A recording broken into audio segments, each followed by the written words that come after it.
Hey, what's up guys? Welcome back to my channel. It is Yasmin here, and if you haven't already given me a subscribe, you know what to do. It is below, as well as the thumbs up if you really like this video and the bell notification to get notifications of my videos to come.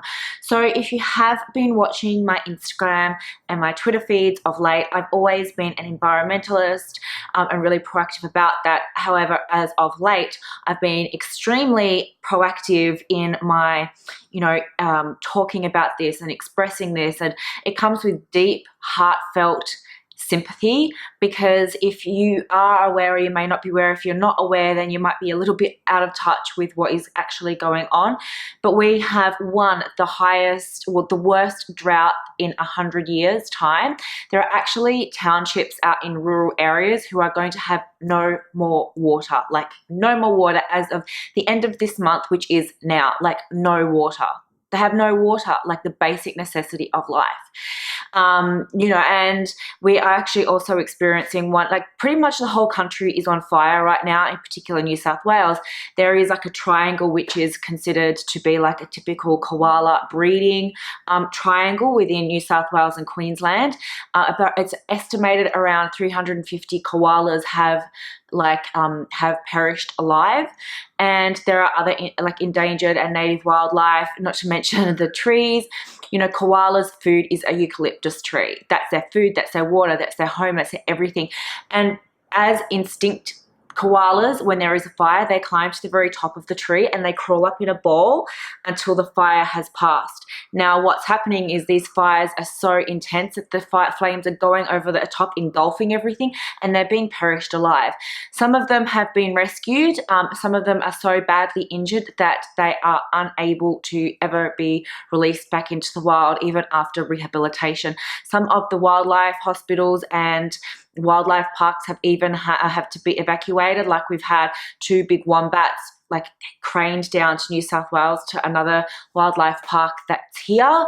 It's really catastrophic, and it's really heartfelt and disappointing.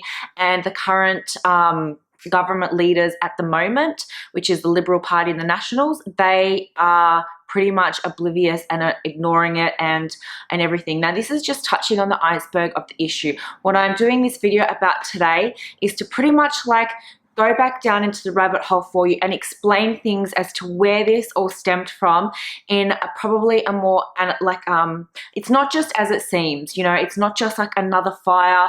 It's not just, there's a lot more to this, and it's pretty much divided a whole entire nation as to, everything about that. And a lot of people are very, very angry. Even people like myself who used to vote for the current leaders, and the reason we used to vote for them is because they look after businesses, they take care of the people who are business owners, property owners. But however, it pretty much divided us, because we know that the environmental concerns are of paramount right now, and the opposition party did say that they would pretty much get rid of negative gearing, which pretty much meant that people who are average income earners, average people, if we have an investment property, or even average income earners that have a business, especially small business, would be affected. Were affected by them coming into play. So a lot of us voted for the Liberal Party, even though we knew that they don't really care about the environment whatsoever. But as a country, we're already in a recession right now, and it really would put us out a lot. So, needless to say, without blabbering on too much about politics and getting into all of this, the electoral situation that it is right now, a lot of people who have even been voting for this particular party for quite a significant number of years have now, after this particular crisis and the fires and everything, are pretty much no, we'll never ever vote for you ever again. So let me go back in time to 1788, right? And there are other explorers that came to Australia before 1788. There were actually the Dutch were the first people to come into Australia, but they never actually, they were here. In fact, there are places up in Western Australia which are named after these explorers. But it was the British settlers that actually did what was considered, is catastrophic. Australia is the only country in the world where it was settled, not conquered or invaded. There has never been a treaty. In fact, it was only until recent times that the Aboriginal people were even considered as people on the census. They were considered flora and fauna. on the census, like not even human beings. The reason why it was able to be settled was because they did not, when they came, they classified Australia as being uninhibited, and therefore, like, uninhibited means not by humans. Okay, so even people like going back who have been school teachers are pretty oblivious to this, and I can just tell you that the term Terra Nullius, it was settled under the term Terra Nullius. This is like one of the very first things that you ever learn in law school, and I'm going to teach you about this today in a little brief nutshell. Okay, so Terra Nullius means that it was the land to these British settlers. They deemed it as uninhabited by humans, which in actual fact is false because they're Aboriginal people here, but they presumed and assumed that they did not have a formed culture, they did not have a formed way of life, they did not have a formed anything else, and in fact they were deemed as flora and fauna until like the mid-1900s, which is not that long ago, right?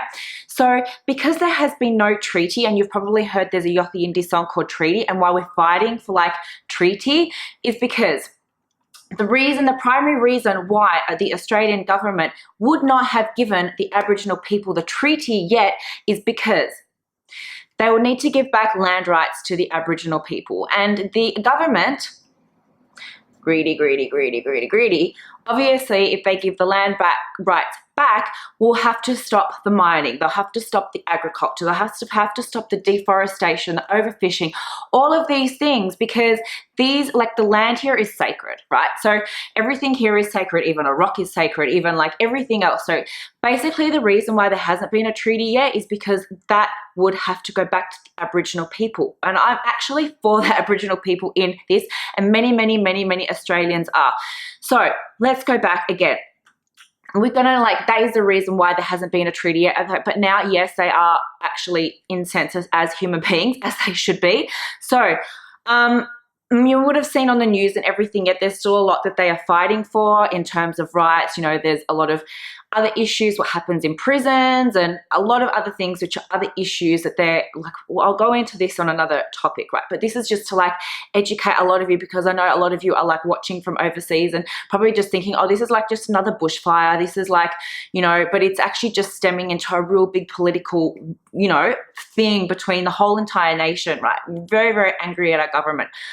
So that's pretty much it. And Australia has no, like, if they got rid of mining, if they got rid of, you know, agriculture, Australia has been stupid, like really stupid. Not the citizens, but not all, actually, no, correction, not all, but many. And the reason being is because a lot of our assets have been sold off to overseas investors, okay? So, you know, even Ford, the motor cars, was an engineering resource that has completely shut down, right? So the government, and even then some of the mines, have even sold them off to Asia. You know, how is that actually looking after the country? You know, there's things like, even recently, a baby formula that, like, Chinese people come in and they buy up all this baby formula of here because they can't get the quality product in their country. So now what they've done is they've just like sold that. So there are so many things that they just sell off. So the primary income, and even then, is just like mining, which is actually really catastrophic, right? So if they decide to basically do that, and then what else are they going to do? However, there are actually, everything that you see within this country is very livable. Like everything here, you have to remember that the Aboriginal people have been here since the beginning of time. Everything that's out inside our bush has like food, it has medicine, like everything in the plant form has like a medicinal purpose. Like even sunscreen. Do you know, like, there are special rocks that you can crush up and put on your skin, and that is actually an SPF sunscreen? Like everything has a cure here. Everything was in harmony. Like all the animals were here in harmony. You know, there was a completely perfect circle of life between all of the animals that did exist on this continent. Then the European settlers came along and pretty much like eradicated a lot of the animals.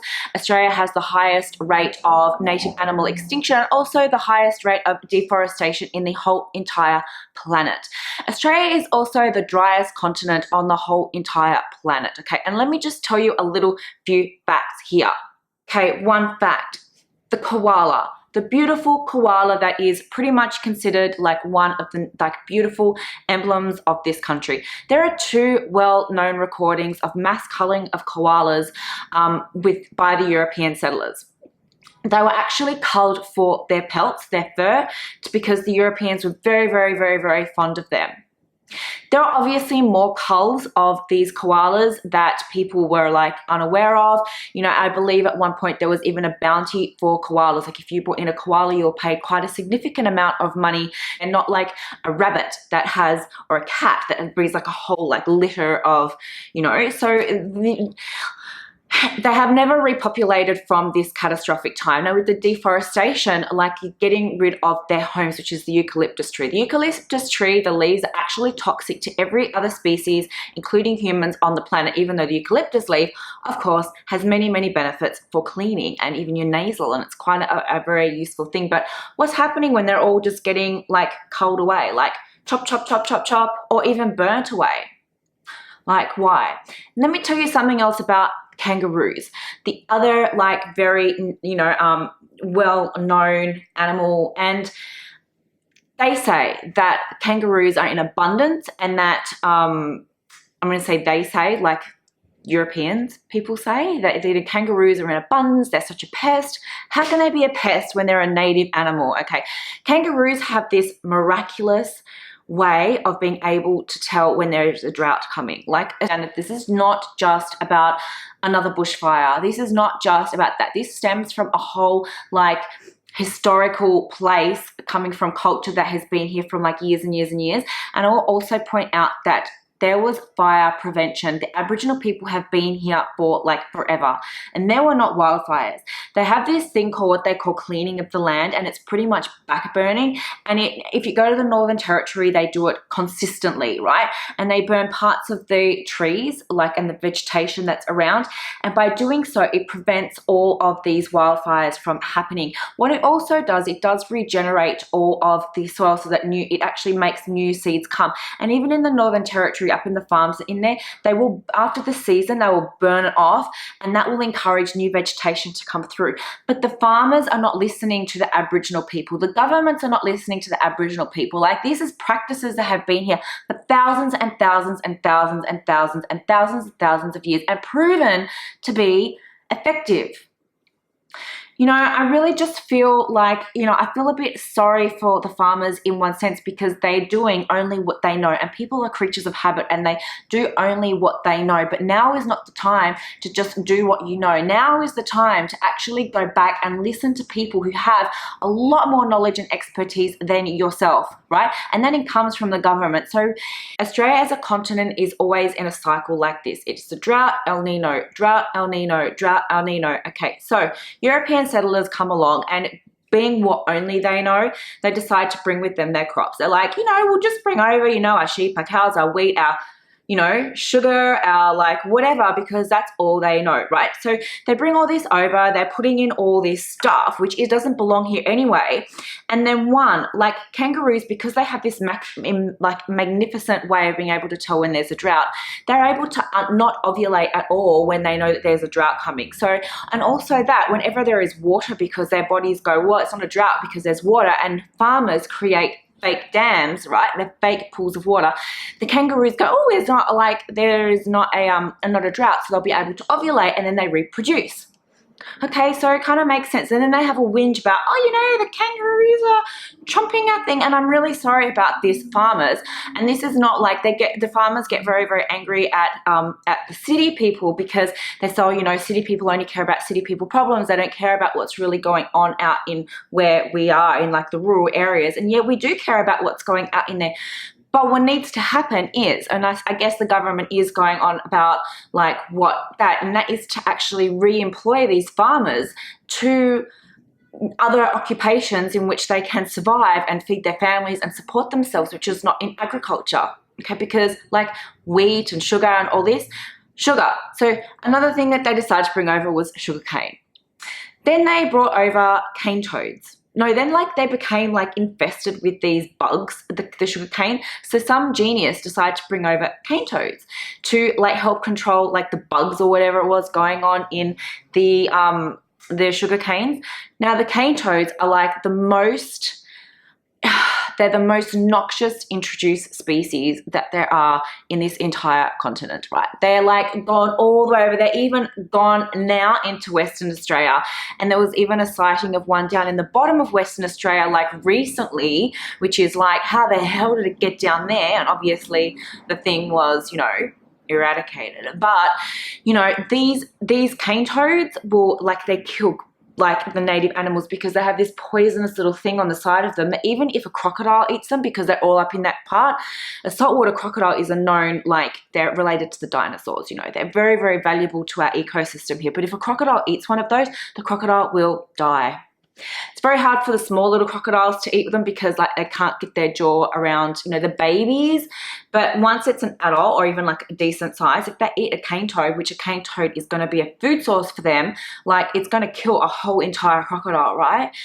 Foxes were brought over for hunting purposes, and then foxes have, like, pretty much, you know, they eradicate, you know, like a native wildlife. Cats are like, and people just like dump them and they leave them outside, and then the cats like kill off like the native wildlife, the birds, the everything, and then they just repopulate. Rabbits are another one, dogs are another one. There's heaps of feral dogs out there. There's all kinds of things. And then you watch like on the, you know, if you ever watch that border security show, you get people like new Australians coming into the country, or even like they're not even new Australians, they might just be visitors, and they're bringing in like all kinds of like crap, like all kinds of seeds and animals and stuff. Oh, you know, I saw this one guy, oh, I'm just going to plant this in my garden, some random like herb or whatever it was from India or wherever he was from. It's like, these people just don't get it right, okay? So if you go back, like, let's go back in time, right? When everything was harmonious within the country, right? There would be like no need for, like, everything was like in perfect sync. As I've said before, it was in the perfect sync of the ecological circle of life within this country. Like, there was the right food supplies for everybody. There was, you know, the right medicine for everything. And we're not just saying that like things, you know, the damage has been done, right? You can't go back in time and change what has been done. You know, to actually control all the cane toads is like such a huge problem. To control like the feral cats and the foxes is such a huge problem. Like, we can't turn back the clock, even the insects here, like, but what we can do is try to rectify things for the future, because right now this country is in like a huge catastrophic state. Like, literally the whole country is being destroyed. Like, there are people out there that don't even have water. So I'm not going to make this entire video, like, you know, I could go on and on and on and on about this for ages, and I guess that this particular video, because I can't make it too long, will be just a touching of the iceberg, and then I'll be able to go into other things, you know, in a much deeper level. But it is really a very, very big political issue. Like, right now, as you see on the news, we have like Sydney has one of the worst air qualities in the world because the, you know, it's like burning. Like, I'm actually deeply saddened by this, and I am running my own little fundraiser, and it's just me with the help of my fans who are also contributing to it as well. But, you know, it's really, really sad. So anyway, everything is gonna, like, we can't turn back the clock, as I've said. Oops, my legs are like, we can't turn back the clock, as I've said. However, we can do our part. There are many, many reasons as to how we can do our part. And, you know, one is like activating against the governments, because the governments are like really the controllers of how this all plays into prospect, but we can all do our part individually. Many, many things about how we can do our own individual thing, and I'm going to go into this with you right now. First of all, how are you going to deal with your car situation? You know, it is estimated that, like, in actually not the too far distant way, that the world's oil supply is going to be completely gone. Like, no more oil. No more oil. No more petroleum. Like, what are you going to do about all your vehicles? How are you going to get to work? How are you going to drive your kids around? How are you going to do any air travel? Imagine how many airlines are going to have to replace their entire planes. Not to mention that, like, there's like lawnmowers, there's all kinds of things, but you have to imagine, like, and then all that waste that's going in from like each individual car and airplane that has to be like, I'm really, really hoping that all of these people are going to be like recycling the bodies and the engines of these big machines in every single car in the world, or there is another way in which, that they can be modified. But even if they get modified to an electrical car, like, where is the electricity coming from? Like, somewhere like Australia, which is still like on coal, and then that's another debate again, is like the coal mining that's going on. Like, you just, to like dig up the coal mining, like the company that was going to be mining out near the Great Australia Bight just had their second application refused by the government, which is one positive step. But what's going to happen when, when the world runs out of, and this country runs out of, they haven't actually implemented another way in which to do so. But you need to, as an individual, start to think, okay, I've got a vehicle. How am I going to do, and it's actually not that far away that the world's oil supplies are going to go completely gone. Like, America can go and invade all these countries for their oil and start wars. But, what are you going to do when it's completely run out? So another thing is single-use plastics. I mean, you might think, oh, single-use plastics. There was like a thing that came out recently that there was, the Iron Age, the Stone Age, and then they're going to call this age, it looks like this age is going to actually end up being called the plastic age because of the pollution that has been caused and the layer on the earth. There'll be like a whole entire layer of plastic. So I was out getting some Christmas things again, and I did I have like this antique, this is now like a pretty much antique plastic bag from like years, not even that long ago. But I'm very saddened that some stores still actually giving people plastic bags. But you can still use these plastic bags. Like, keep it, take it again to somewhere. Some stores have gone on to paper bags. You can you may need to make sure that you recycle this. Put this in your recycling again if you get a paper bag. I have just decided that every one of my gift presents this year are getting keep cups. So this is just one example of a keep cup. I got it in black for the boys and pink for the girls and pink for the gay boys. Where's the... I've got a whole bunch of them here for my stocking fillers, and these were very inexpensive. This is a total spoiler for anyone I have to give to this year. These were on sale for $2 each. And they're glass. This is glass and silicone, no plastic oil. Silicone comes from silica, which is a natural, naturally occurring within the earth. And glass is actually made from sand. Once glass has gone back into the ocean though, even though it has come from sand, it does take a long time in which it actually completely erodes, but it does eventually decompose. But if you have glass and it breaks, you can pop that into your recycling bin and it will go off to make other things, okay? So that's that. I did also get you some straws. We're all going onto the stainless steel straws. Here in Australia, I was very, very angered. I was just down at Coles and they're still selling plastic straws, and I did do a Twitter post about that because I'm very, very mad. Even my dress today, I got this dress today as a present to myself, and I got it from Zara, and this is come from at least 95% ecologically grown cotton. So you know what, if you go for a natural fiber, it will eventually decompose. It's not a polyester, it's also been ecologically grown. So Jason Momoa, and he is a famous American actor, he was just doing the circuit around all the TV shows of late, like the Ellen Show and all these other ones, and promoting his new water. So his new water is in an aluminium can. It's like a soft drink can, and the cans are relatively small because his thing, and good on him for, no single-use plastics. However, I know, because I used to live in America, that most of American states do not have recycling facilities at all. Okay, so if people were not recycling their single-use plastics for bottled water, then they're not going to be able to recycle the aluminium cans either. That's number one. Number two is most of the tap water in America in most states is undrinkable. And even those states where it is drinkable, it's drilled into the heads of the people that they cannot drink it.